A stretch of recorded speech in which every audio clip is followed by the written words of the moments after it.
Urban FM 104.5. Urban FM 104.5. Sur les 104.5 Urban FM, la station Urban avec Jean-Paul. Jean-Paul, bonjour.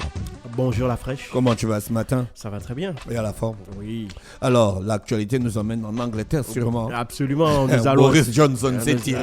Nous allons essayer de comprendre pourquoi le chef du Parti conservateur et Premier ministre britannique, Boris Johnson, a démissionné ou du moins a dû être contraint à la démission. Je pense qu'il a été contraint à démissionner. Il a été contraint à la démission et on va essayer de comprendre pourquoi. Bon, il faut savoir que déjà, depuis un certain nombre de mois, son pouvoir a été fragilisé par une succession de scandales. Les tout premiers d'abord concernent les Partygate, c'est-à-dire ces fêtes qui étaient organisées entre mai 2020 et avril 2021, en plein confinement, alors qu'il demandait aux Britanniques justement de respecter les mesures barrières, de ne pas organiser de fêtes, de ne pas se rendre dans les pubs, puisque les pubs, les restaurants, tout était fermé. Et bien, pendant ce temps-là, il organisait des fêtes au 10 Downing Street et le plus grave, c'est qu'à l'intérieur de ces fêtes, aucune mesure de restriction n'était respectée, pas de mesure de distanciation, on ne respectait pas les distanciations sociales, on ne respectait pas le port du masque. Et donc, tout ça faisait que, évidemment, les Britanniques avaient très très mal vécu cette affaire, même si dans un premier temps, il avait d'abord nié, il avait fini par reconnaître l'organisation de ces fêtes-là, mais cela ne l'avait pas empêché de continuer à occuper ses fonctions. Et puis, il y a eu par la suite une autre polémique, c'est celle concernant un ancien agent du KGB que Boris Johnson aurait rencontré certainement en avril 2018, qui s'appelait Alexander Lebedev. Alors, Alexander Lebedev était un espion russe qui travaillait à Londres. Et à l'époque, en 2018, lorsque Boris Johnson était secrétaire d'État aux Affaires étrangères dans le gouvernement de Theresa May, il avait donc rencontré en Italie, à Rome en Italie, cet ancien espion.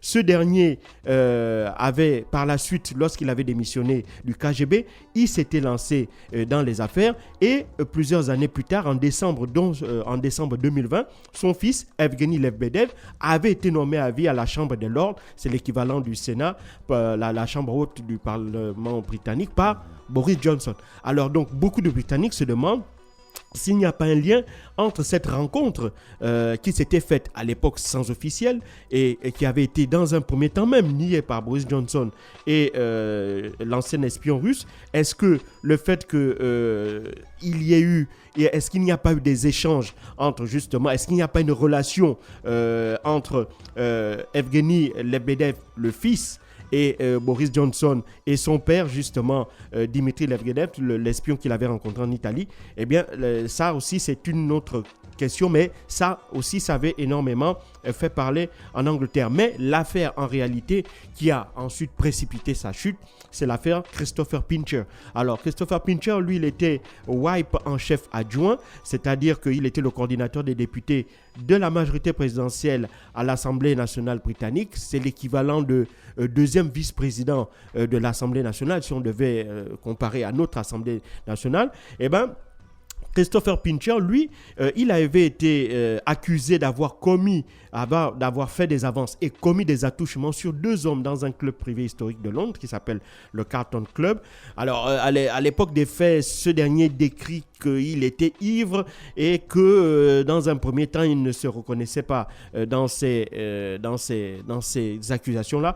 Mais après de multiples témoignages qui sont venus corroborer cette affirmation-là, et ensuite des plaintes qui sont suivies, ce dernier a dû reconnaître les faits et donc il avait démissionné de ses fonctions. Et donc c'est cette affaire-là qui fait que pourquoi est-ce que Boris Johnson démissionne alors que Christopher Pincher, en réalité, c'est pas lui qui a commis ces attouchements, oui, mais le problème c'est qu'il était au courant de cette affaire. Dans un premier temps, lorsqu'on lui avait posé la question, les journalistes britanniques, Boris Johnson avait dit qu'il n'était pas informé de cette affaire et à la suite de polémiques qui ont abouti par rapport au fait que d'autres membres du Parti conservateur sont venus infirmer les propos de Boris Johnson, que ce dernier a dû se rétracter une nouvelle fois en disant qu'en réalité il avait oublié. C'est pas qu'il n'était pas informé, mais au moment où on lui avait avait posé la question, il avait tout simplement oublié cette affaire-là. Et donc, c'est ce qui a fait que, en réalité, il n'avait plus, si tu veux, d'intégrité morale du point de vue des membres de son parti. Et donc, ils estimaient qu'à ce titre, il ne pouvait plus continuer à diriger le Parti conservateur, encore moins à être Premier ministre. Parce que, évidemment, comme le disait l'un des membres démissionnaires de son parti, il disait justement une phrase qui est « On ne peut plus concilier la loyauté au manque d'intégrité ». Donc pour lui, le fait que Boris Johnson régulièrement, et ça ce n'était pas la première fois que Boris Johnson disait une chose puis son contraire, affirmait une chose puis se rétractait, et donc pour eux cette affaire Pincherley était en fait devenue le mensonge de trop. Et justement parmi si tu veux les démissions qui avaient précipité sa chute, parce qu'il faut bien comprendre que avant-hier aux alentours de 21h et hier aux alentours de 15h heure locale, il y a eu près d'une soixantaine de démissions à des postes clés du gouvernement britannique. Il y a eu non seulement le chancelier de l'échiquier, Rishi Sunak, c'est l'équivalent du ministre des Finances, qui avait démissionné justement pour, semble-t-il, au départ, on avait dit que les deux ne s'accordaient pas sur un discours commun qu'ils devaient formuler concernant la situation économique et financière du Royaume-Uni, mais en réalité, il s'agissait aussi de la remise en cause justement de l'attitude de Boris Johnson.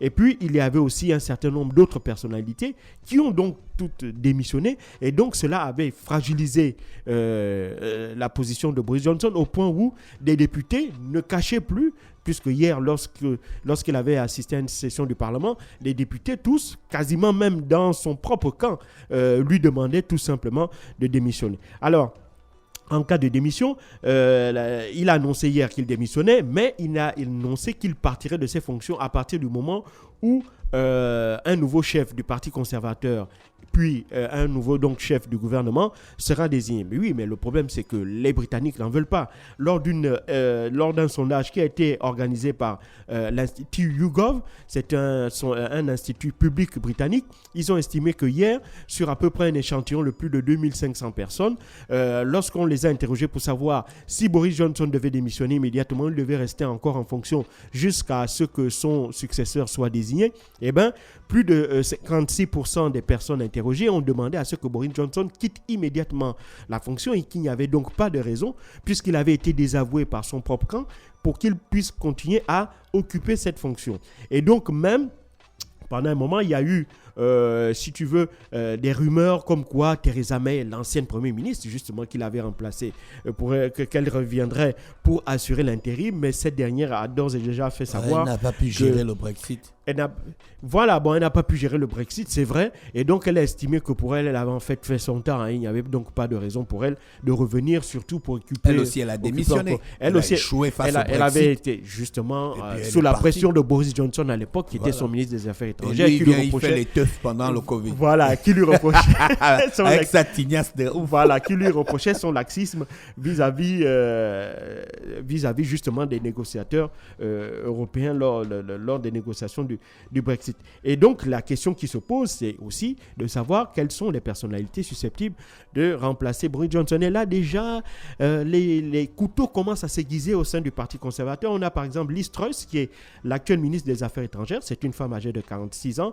Elle était connue des Britanniques pour être une anti-Brexit aguerrie, avérée.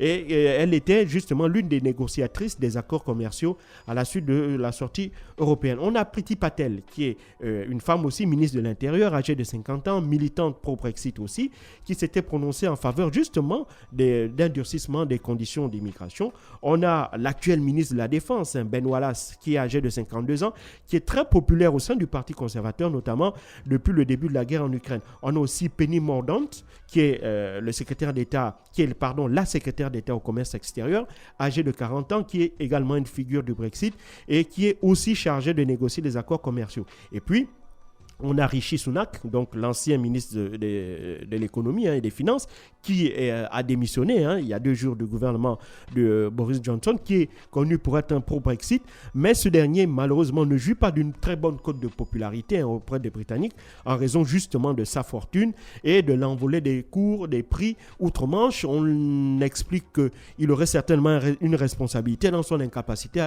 à juguler en fait l'inflation qui frappe aussi le Royaume-Uni. Alors, à l'annonce de la démission de Boris Johnson, évidemment, des hommages, il y a eu des réactions à travers le monde entier.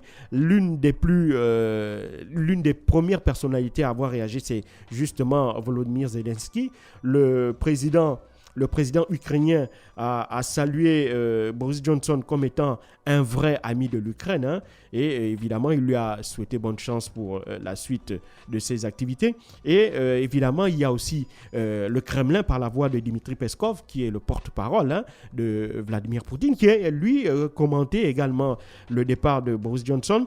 Il a tout simplement dit qu'il espérait que des gens plus professionnels et qui soient en mesure de prendre des décisions à travers un vrai dialogue puissent enfin arriver au pouvoir en Grande-Bretagne. Dixit, évidemment, le Dmitry Peskov qui, si tu veux, revient sur la virulence des propos que Boris Johnson avait toujours tenus à l'endroit de Vladimir Poutine. On ne va pas faire... Il y a 2 qui me viennent comme ça à l'esprit.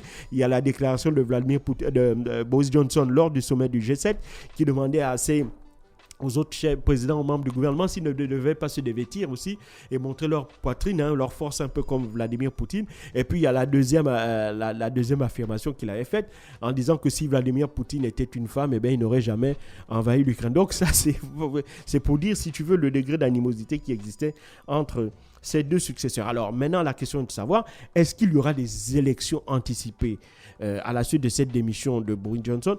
En réalité, il faut savoir que le mandat des députés actuels court jusqu'en janvier 2025.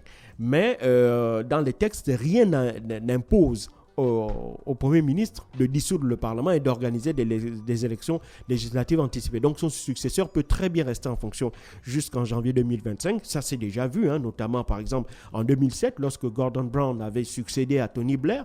Les 2 premiers ministres à l'époque étaient membres du Labour, le parti travailliste. On n'avait pas organisé d'élections anticipées. Maintenant, la question est de savoir à quel moment est-ce que le successeur de Boris Johnson sera connu.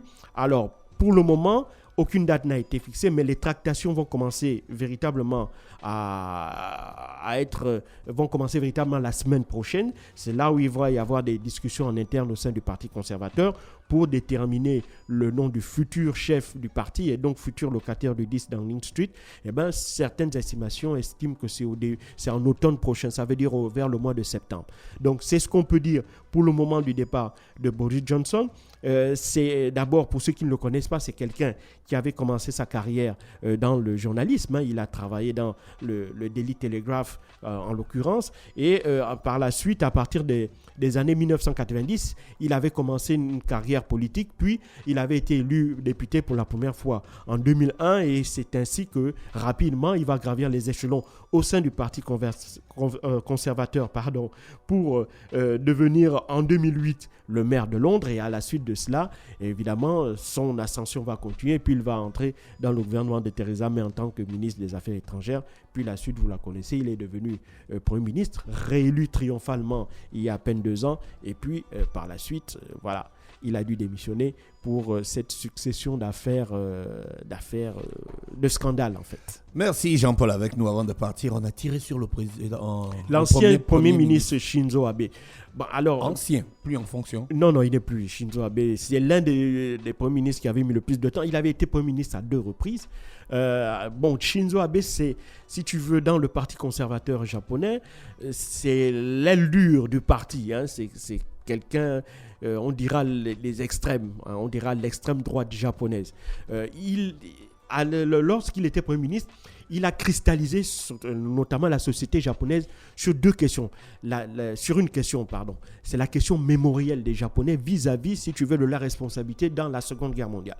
Il faut savoir qu'à la fin de la Seconde Guerre mondiale, durant la Seconde Guerre mondiale, les Japonais ont été responsables de graves crimes de guerre commis dans le Pacifique Sud, vous prenez déjà en Chine aussi, en Mandchourie, vous prenez dans le Pacifique Sud, vous prenez les Philippines, vous prenez l'Indonésie. Ce sont des pays qui ont, jusqu'à présent, vous prenez la Corée, c'est des pays qui ont jusqu'à présent, sur le plan historique, des séquelles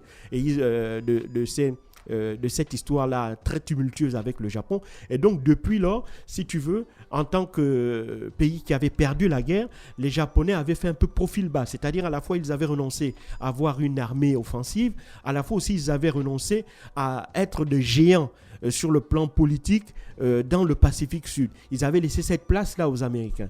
Et donc, l'arrivée de Shinzo Abe, lui, il va revenir avec ce discours-là que l'on croyait ce discours que l'on croyait avoir disparu au Japon, c'est-à-dire un discours terriblement nationaliste, parce que les nationalistes n'avaient plus pignon sur rue au Japon.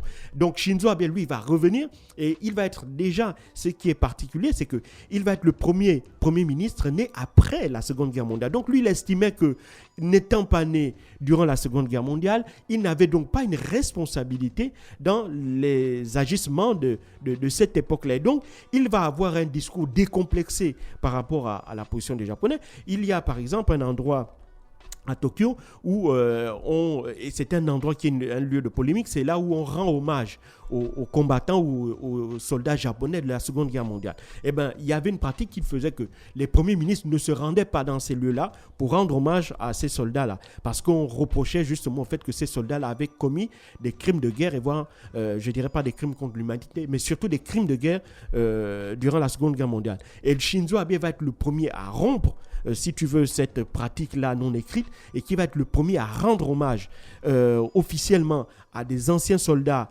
durant la Seconde Guerre mondiale. Et ça aussi, ça va aussi, si tu veux, libérer, si tu veux, les nationalistes qui étaient terrés un peu au Japon, qui n'arrivaient pas à s'exprimer. Et donc, à partir de là, il va avoir un discours nationaliste de plus en plus franc, c'est-à-dire moins d'immigration, plus de, si tu veux, de la lutte contre beaucoup de pénal, hein, c'est-à-dire un système pratiquement dur où si tu veux, un peu comme dans les partis conservateurs en Europe, plus de sécurité, on est vraiment plus dur sur l'immigration, et surtout on a un discours nationaliste décomplexé où on n'hésite pas à vanter l'honneur des soldats qui se sont battus durant la Seconde Guerre mondiale, parce qu'il faut savoir que Shinzo Abe, c'est un nostalgique de cette période-là où le Japon était une puissance dans le Pacifique, hein, qui comptait dans le monde, et donc lui il rêve de ce passé-là, d'un retour vers ce passé glorieux. Et donc, cela passait par un changement de discours. Et donc, il a, si tu veux, ramené les discours nationalistes au goût du jour. Et cela se voit de plus en plus dans le Parti conservateur. La place des nationalistes japonais ne cesse d'augmenter. Et donc, tout ça fait que, de l'autre côté, il y a ceux qui restent accrochés au positionnement selon lequel le Japon doit rester une puissance pacifique, donc ne pas développer un discours parfois belliqueux. Il ne faut pas aussi l'oublier. Shinzo Abe avait un discours très dur, notamment vis-à-vis du voisin chinois qu'il considère comme l'ennemi historique. Et donc, les pacifistes japonais sont les pires ennemis de Shinzo Abe, qui considèrent que Shinzo Abe, de par son positionnement, essaie de ramener, si tu veux, le Japon vers l'époque de l'avant-Seconde Guerre mondiale, et donc avec le risque de faire que le Japon devienne encore une puissance offensive, avec le risque d'accroissement de tensions avec ses voisins, avec un risque peut-être de guerre, et il ne faut pas l'oublier, le traumatisme des 2 bombes atomiques d'Hiroshima et Nagasaki reste encore très ancré, notamment du côté des pacifistes japonais qui ne veulent plus entendre d'une armée offensive. Ils estiment qu'ils ont légué cette affaire aux Américains. Ce sont les Américains qui sont responsables de la sécurité des Japonais. Donc, c'est, à mon sens, pour le moment, comme on n'a pas le nom, on n'a pas l'identité de la personne qui a tiré chez Shinzo Abe, mais je ne serais pas étonné que ce soit un pacifiste qui reproche justement ce passé-là à l'ancien Premier ministre japonais. Merci Jean-Paul avec nous ce matin sur les 104.5 Urban FM, la station urbaine dans l'UDA Fresh Morning, le réveil matinal au plus haut de la capitale, sur la radio la plus haute de la capitale. Urban FM 104.5.